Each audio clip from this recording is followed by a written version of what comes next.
Okay, here we go.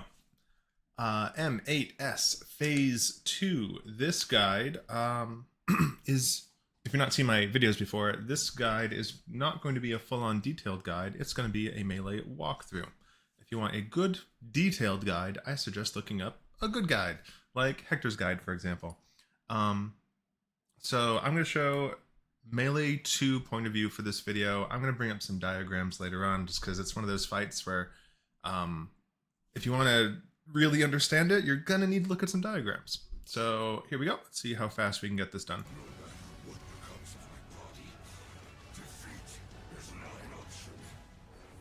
Okay, right off the bat, we're going to go into light parties. So Melee 2 goes right, Melee 1 goes left, and we're going to get a full party stack. I mean, a light party stack. Right after your stack, you're going to go into a conga line. So you can see there's tank, healer, ranged, and we're melee. What's going to happen here is out of these 4 people, there's either going to be 2 orbs above people's heads or 3 orbs above people's heads. If it's 2, like if there's like 1 here and 1 here, then whoever is most south stays, and whoever is more north moves north. If it was 3, let's say there's an orb above here, and an orb above here, and an orb above here. If there's 3 orbs, then whoever's north goes north, whoever's south goes south, and whoever's in the middle stays. And you know, you just go by sitting on the teleport pad right here. Let's see what we get. It's 3, so I go south. And while you're doing this, you can see that there's a laser here. It's going to shoot halfway through it. So there's a lot of that. You're going to have to look for lasers. If there's more than 1 orb on 1 platform, everyone on that platform dies. So 1 orb per platform. After that, everyone but the tanks goes south. Twin Bite is just a tank buster. Tank buster happens. Then everyone goes south.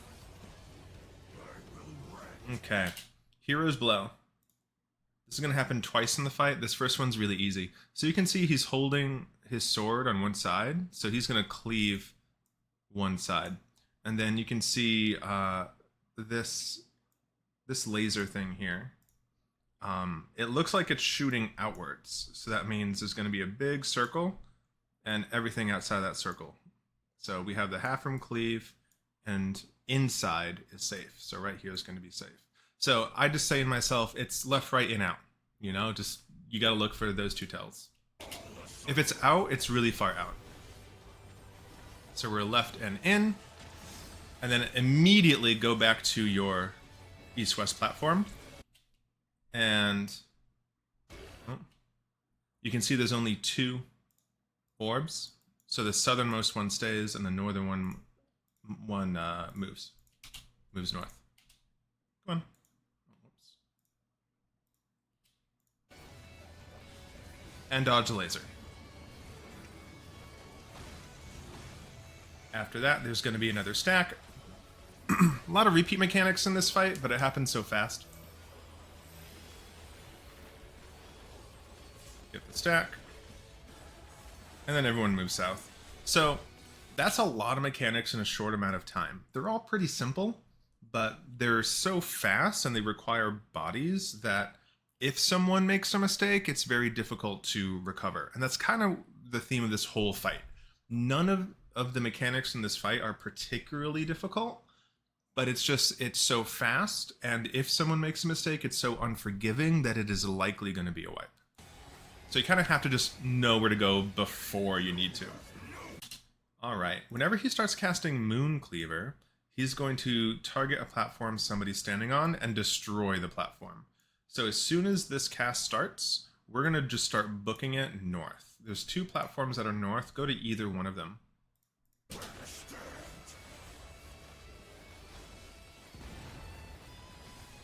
Okay, so once we're here, a DPS is going to get this prey marker above their head, and a tank is going to get this prey marker above their head. There's another tank way over here that we can't see right now. We want to be on either this platform or this platform. we want to be on whichever one is closest to the tank with the hat. Okay, so we're already there.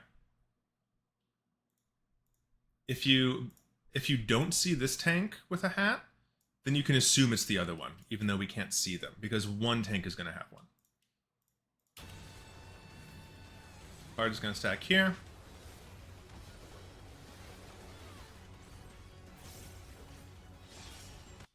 Okay, as soon as this goes off, you need to book it to, if you're melee 2, you're gonna, like we are, you're gonna book it to southeast. If you're melee 1, you're gonna book it to southwest. Because each platform is gonna have a 2-person tower on it. So because we're melee 2, we are southeast, and we're taking the tower with our buddy.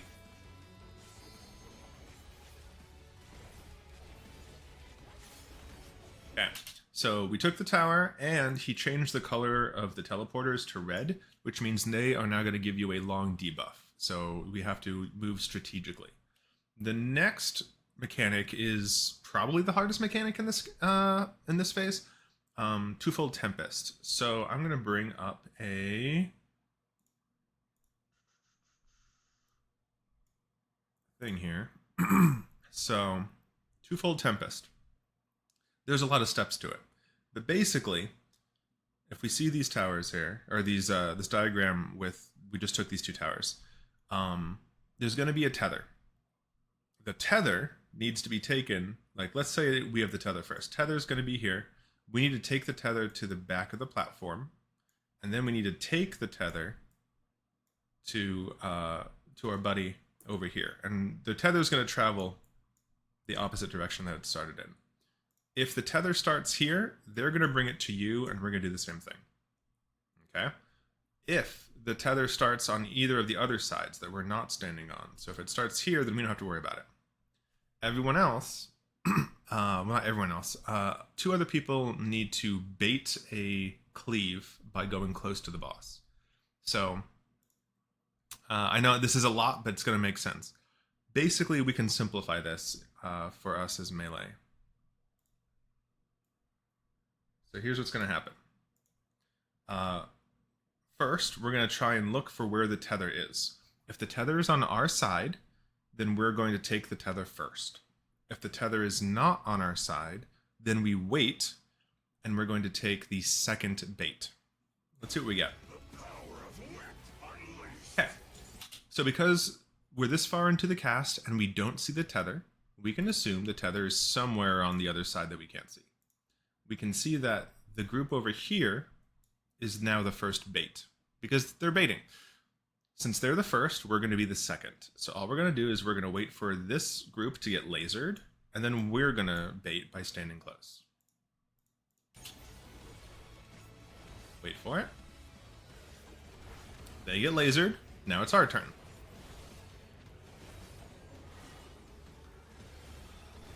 We get lasered. Okay? And now, we're done for a little bit. We're going to wait for the tether to come to us. We see the tether over here. They're going to do their tether by bringing it to the back of their platform, and they're going to bring it to us after that. So we can wait. And they're going to bring it to us. Notice, I stand right in front of the platform, so as soon as he teleports over, I have the tether. And I take the tether, and notice I'm very careful to not give the tether to the tank. I'm taking it to the very back, and then it's a 2-person stack, the tether, so the tank's going to come to me. And that's it. Okay? And that's the whole mechanic. Now, didn't happen in this fight, but let's say we have the tether first. Okay? The tether's on our side, we take it first. I would drop the tether in the back exactly like I just did, and then I would just bring the tether over. Either take the platform over, or if they're already over here, they can take it. Bring the tether over, so the tether is rotating there, and the only thing I have to worry about after that is we would be the third bait in that case. In this example, we were the second. If the tether starts on our side, then we're the third bait instead of the second. and we bait the same way. We just go forward. I suggest looking at a point of view for that as well. All right, everyone goes south after that, and here we have Champions Circuit, or what I call merry-go-round. So this looks like a really hard memory game. It's not. It's really easy. Let's see. I don't know if I like this diagram, but we're going to use it anyway.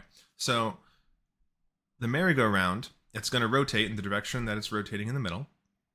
And it's always going to be in this pattern, but you're going to start in a random spot in the pattern. So see, we have a donut, we have an in, we have an out, we have a in, and we have a sides. Okay? Donut, in, out, in, sides. But let's take a look at what we have in my example. So in the example, it's rotating this way. So we're going to start at it on the sides. And so the sides are safe here, either side. Then we have a donut, and then it's always going to be an in, out, in. Okay? And I know that sounds like it would be hard to remember. It's really not. It's actually a very easy pattern to think of. And while we're doing that, we're also dodging whichever laser is going out. So you're doing the sides, donut, in, out, in, and going left and right for the laser. It actually gives you an okay amount of time to figure this out. So we're doing right, donut, and right, in and left, out and left, in and right. It's really not bad. And after that, you repeat the mechanics from the beginning of the fight. So you're going to do a stack. You're going to do a conga line and see the orbs.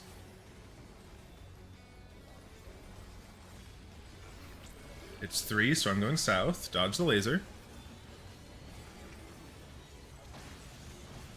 And then everyone with the tanks goes south for tank busters.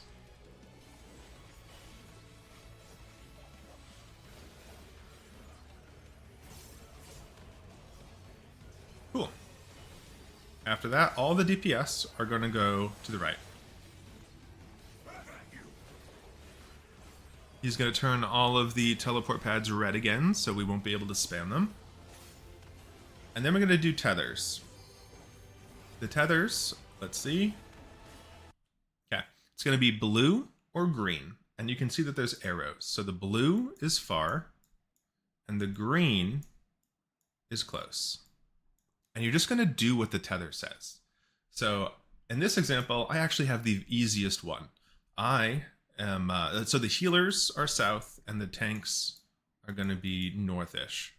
I am tethered to a healer, so I'm just going to do what my tether says and go give my healers a hug, because my tethers are saying to go close to my target. If I was blue tethered to a healer, I would stretch it that way. If I was blue tethered to a tank, I would actually just stay here. While you're doing this, you're also going to take towers. And so everyone's in their position. So if you're the DPS over here, you're done. You don't have to move. If you're the DPS where I am, you're done. You don't have to move. If you're DPS north, you might have to move. Because north, there's the DPS with the blue tether, and they're by themselves. And there's the DPS tethered to the tank, giving them a hug, and they're 2. One of the towers in the 2 northern platforms are going to randomly get either 1 or 2-person towers. So you have to wait for the towers to spawn, and then you're going to adjust to whichever one that is. It gives you plenty of time. It's really easy. This example, I'm the easiest. I just give the healer a hug and I stay, because we have a 3-person tower right here. Okay? And here is sometimes the hardest mechanic, and sometimes it's the easiest mechanic. He's going to do another hero's blow. Okay, you remember that was the half room cleave and the in and out from the beginning of the fight. The problem is, because he targets a random person for this, he's now turned in a random direction. We can't bait it south like we did in the beginning. So depending on where he's turned, it can actually be kind of hard to tell exactly where he's cleaving. I believe this is a really easy one for us. This looks like the blade is on the opposite side, and the laser here is pointing in, so we're going to go out. So we can just stand like right here, and we should be fine. Yeah, it could just be difficult to tell exactly where the cleave is going sometimes. See, like one of our DPS died because there was this difficult. Now, right after that hero's blow, we're going to have another one of these orb things. The problem is that we don't have time to set up east and west like we normally do. So instead, if we take a look at the diagrams, here we go. So if you look at this diagram, this was the tethers, right? So one DPS went north and another DPS went north, and one DPS went south, another DPS went south, right? So these two DPS that are south, they're going to just go south. Okay? These two DPS that are north, they're going to go there. So what we can do, if we scroll down to the next one, is that makes this kind of platform here, which is the same thing. The same thing, we're just rotated a little bit. So we can use the same rules here. You can see in this example here, there's 3 orbs. So the one more, relative south can go that way. The one more north can go that way. And the one more north here can go that way. This is really fast. I know I keep saying that for this fight. This entire fight is really fast. But basically, you can see that we only have 2. So the southernmost one is going to stay, and the northernmost one is going to go, relative north. This would be relative north here. This would be relative south. I might not be explaining it very well, but again, diagrams will make this exceedingly obvious. And that's pretty much the fight. Everyone goes south, and we're going to get a party stack. Every platform is going to do one of these and then get destroyed. The first one that we're in, the whole party is going to soak. And then after that, we're just going to go one platform over, wait for the stack to spawn, and then we're going to leave and let the tanks handle it. So we leave, tanks are going to handle it, and we repeat until the very last platform, and then the whole party takes the very last platform.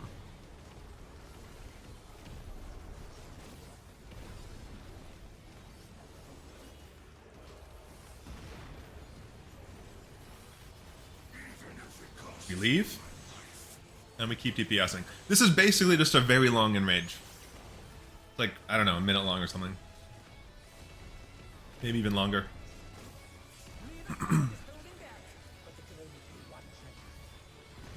We wait, and then we leave.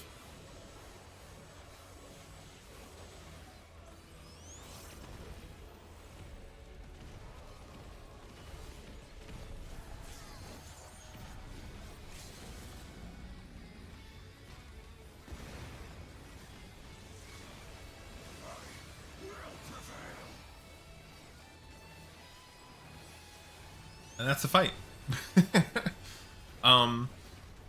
Again, this phase is not difficult. It's just fast.